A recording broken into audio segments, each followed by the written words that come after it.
네, 지난해 또 한창 이슈가 될 때 이 자리에서 토지 공개념을 소개해드렸던 기억이 나는데요. 혹시 아직 익숙하지 않은 분들을 위해서 전문가님, 이 토지 공개념이란 뭔지 정의부터 한번 알려주세요. 네, 정의부터 알아보는 게 좋을 것 같은데요. 혹시 토지 공개념 사상에 반대되는 개념은 뭘까요? 토지 사개념 아닐까요, 전문가님? 네, 사실은 토지 공개념 사상에 반대되는 개념이 이론적으로 정립되지는 않았는데요. 토지 공개념이란 자체가 토지 자체가 공적인 이익을 위해서 실현되어야 되는 재화라는 의미를 담고 있기 때문에 그런 부분들에 대해서 반대 개념이라고 하면 토지 사개념이라는 것도 맞을 수 있겠죠, 그죠? 네. 그런 부분을 중심으로 해서 제가 정의를 좀 내려보면은요, 토지 공개념 사상이란 토지의 배타적 사용권과 처분권을 보장하면서도 이 내용은요, 아무래도 토지는 우리 사유재산권의 하나의 내용이 되고 자산의 일부가 됩니다. 그렇기 때문에 사유재산을 제한하는 부분들은 굉장히 엄격하게 돼야 되기 때문에 이런 부분들에 대해서 토지의 소유자들에게는 사용권과 사용할 수 있는 권리 그리고 처분할 수 있는 권리가 보장됩니다. 하지만 반대쪽에서는요.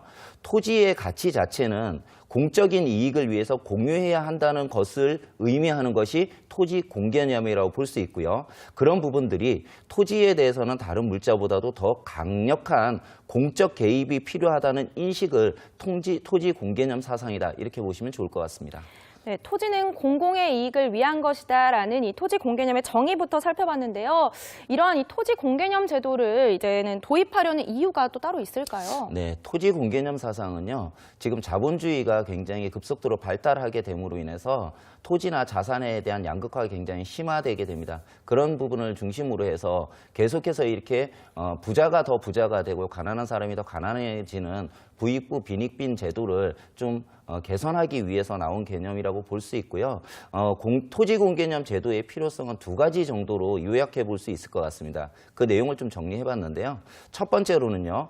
토지의 경우에는 아까 개념 사상에서 정의에서도 말씀드렸다시피 국가나 다수 국민의 이익을 위해서 그 사용이나 수익을 제한해야 될 필요성이 존재하게 되는데요. 이런 존재할 수 있는 제한의 근거를 마련해 줄 수 있는 원칙이 필요하게 됩니다. 그렇기 때문에 첫 번째로 토지 공개념 제도가 필요한 이유는요. 사적 재산의 영역인 토지에 대해서 국가가 개입해서 그 부분을 제한할 수 있는 그 권리들을 제한할 수 있는 방안이 될 수 있는 그런 개념의 이론으로서 정립된다 이렇게 보시면 좋을 것 같고요. 두 번째는요. 자본주의 심화에 따라서 자산의 양극화가 심화되는데요. 이 부분을 완화하기 위해서는 자산 중에서 가장 큰 부분을 차지하고 있는 것이 부동산이라고 볼 수 있고요.